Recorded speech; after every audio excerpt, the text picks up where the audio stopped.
The girl is horrified to discover that inside the nutrient tank, there are three bodies that look exactly like her. Even more chilling, all three of them are still alive. What she doesn't realize is, this is only the tip of the iceberg of the many dark secrets hidden in her home. The story's main character is Ellie. Ever since she was young, she was adopted by a wealthy family and raised inside a luxurious mansion. Her adoptive parents gave her everything money could buy, except freedom. Ellie suffers from an extremely rare condition, lupus. Her immune system is dangerously weak, and even the slightest bacteria or virus could be fatal. Because of this, the mansion has become her entire world, and those colorful pills she takes every day are the only reason she's still alive. Today happens to be Ellie's 16th birthday. The mansion is filled with guests, laughter, and celebration, but none of it includes her. Like a rare exhibit, Ellie can only stay upstairs, in a sterile, sealed room, receiving birthday wishes through a screen. At the party, her father, Jeff, emotionally declares that Ellie is the greatest gift God has ever given him. But to Ellie, this overwhelming love feels suffocating. She longs for friends. She longs for sunlight. More than anything, she longs for a normal life. So, in the middle of the party, while her adoptive parents are busy entertaining their guests, Ellie quietly slips out of the mansion, and for the first time in her life, she steps onto the beach outside. The ocean breeze brushes against her face, carrying a faint, salty scent, the smell of freedom. That's when she runs into a group of young people having a party on the beach.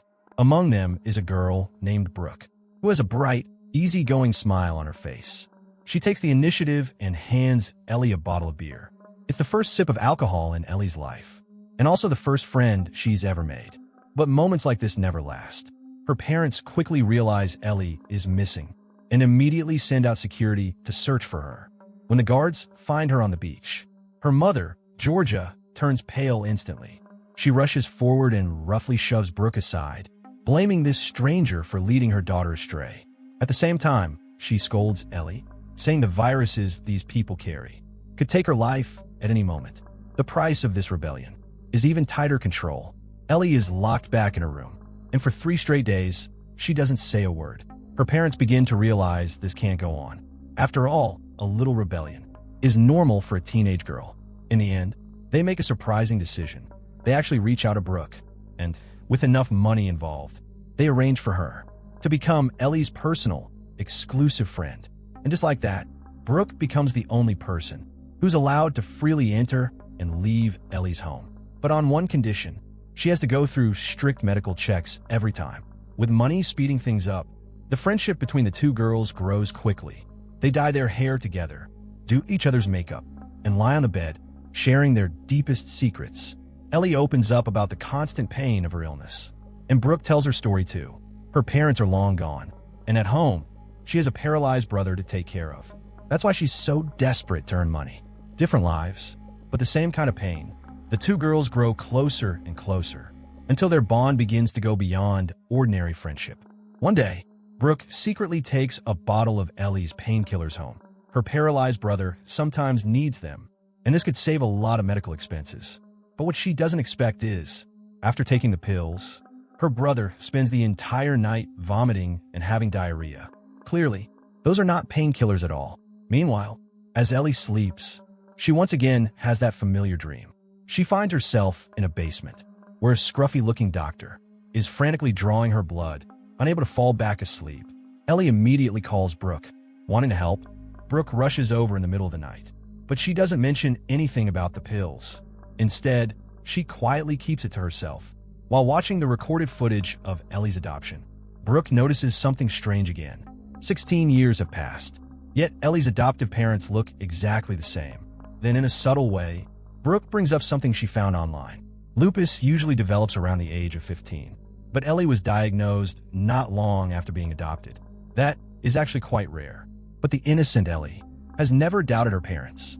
After all, they spend over $1 million on her medical care every year.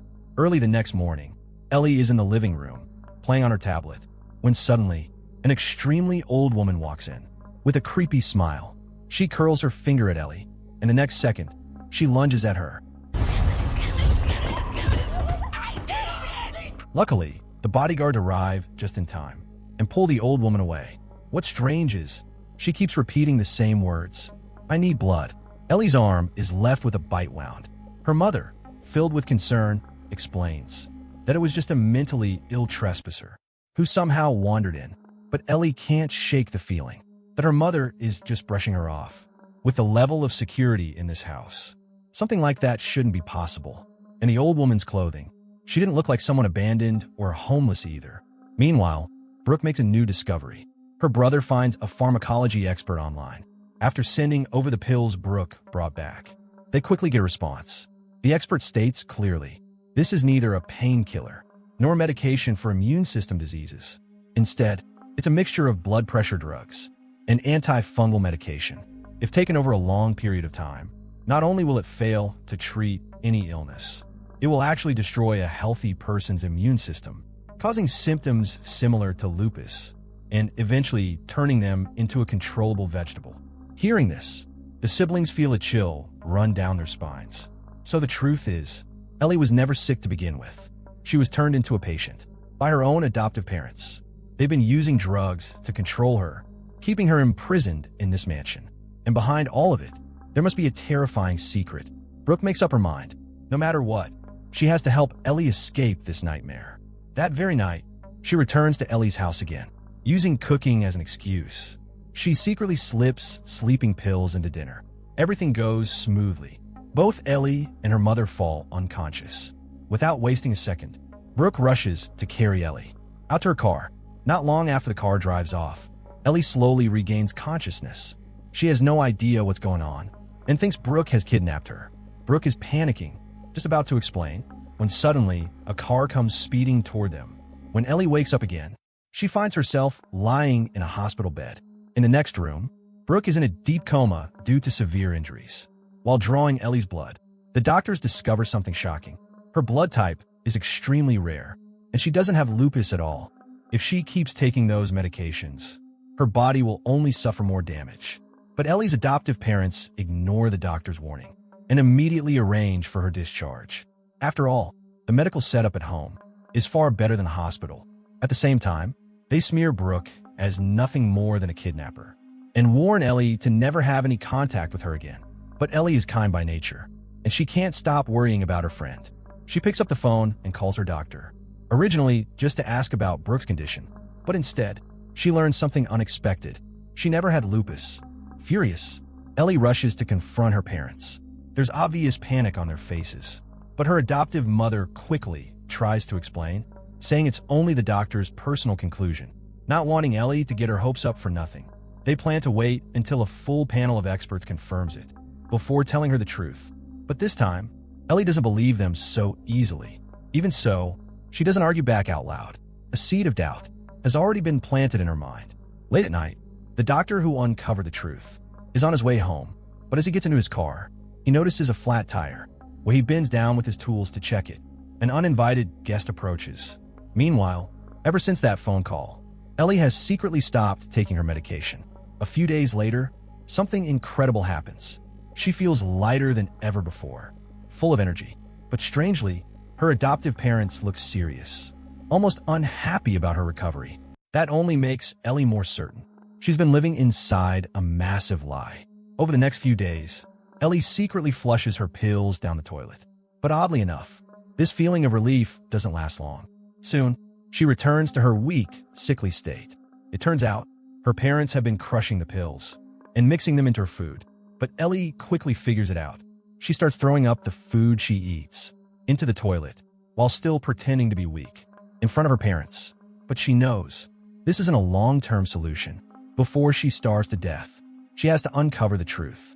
Meanwhile, at the hospital, Brooke finally wakes up from her coma. After hearing from her brother that Ellie was taken home long ago, she immediately realizes her friend might be in danger. So while the nurse isn't paying attention, the two of them quietly sneak out of the hospital.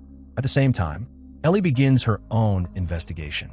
Under her mother's watchful eye, she pretends to fall asleep.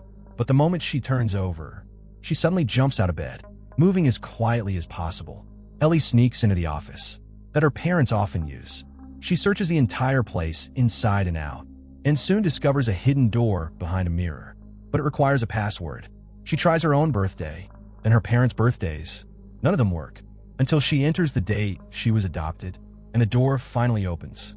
Behind it is a deep, dark passageway leading to an underground world she has never seen before. To her shock, the shelves are filled with containers holding her blood. Several tubes run directly to her parents, who are lying on a bed.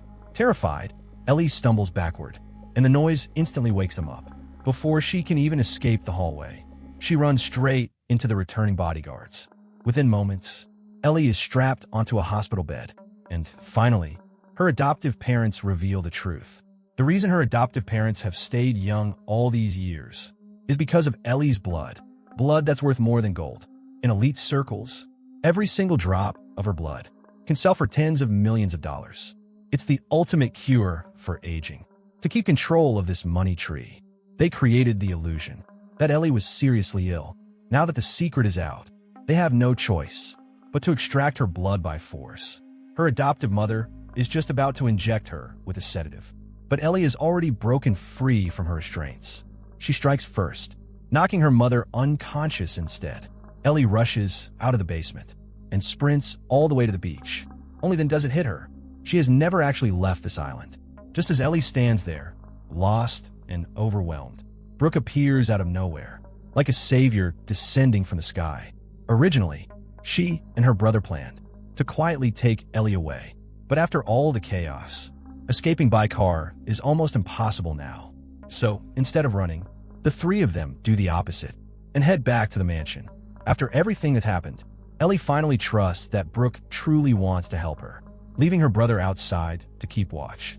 The two girls return to the basement once again. Overcome with anger, they start smashing the containers of blood, the very blood that's worth more than gold. But just as the two are about to leave, a scruffy man suddenly appears in front of them. Ellie recognizes him instantly. He's the doctor from her dreams, the one who was drawing her blood. But now she understands. That was never a dream. It was something that actually happened every night after she fell asleep. With no other choice, Ellie and Brooke turn and run. Before long, they end up in another lab. But what they see stops Ellie in her tracks. Inside the tanks, there are 3 identical versions of herself floating there. Ellie immediately realizes these are clones created by her parents, all to harvest even more of her blood. Furious, she grabs a wrench and violently smashes the tanks, destroying all 3 clones. At that moment, her parents hear the noise and rush over. Ellie threatens them with her own life, demanding they let Brooke go. Her adoptive father's face turns pale with rage. He calls Ellie out into the yard and hypocritically claims that all the love he's shown her over the years was real. But Ellie isn't fooled anymore. In a struggle that follows, the knife in Ellie's hand accidentally plunges into her father's stomach. By the time her adoptive mother realizes something's wrong and rushes out, her husband is already on the brink of death. And yet, she's still thinking about using Ellie's blood to save him. In a fit of rage, she shoves Ellie into the pool, and the two struggle fiercely. Ellie tries to climb out first, but her mother grabs hold, dragging her back. Desperate, Ellie grips the knife, swings it backward, and her mother falls into the water, defeated. With the bodyguards closing in, Ellie calmly warns them with a cold voice. The Bronze Soul Heir, you two work for me now. Months later, Ellie reappears in public as the sole heir of the wealthy family. She takes control of her adoptive parents' business empire and applies her blood to solve numerous medical mysteries. Even Brooke's brother, who was paralyzed, finds his legs restored. But in the basement, Ellie makes yet another chilling discovery. Her parents' experiments had produced more clones than just the 3 she destroyed. And that's the full story of the cure. If you enjoyed it, make sure to stay tuned. See you in the next episode.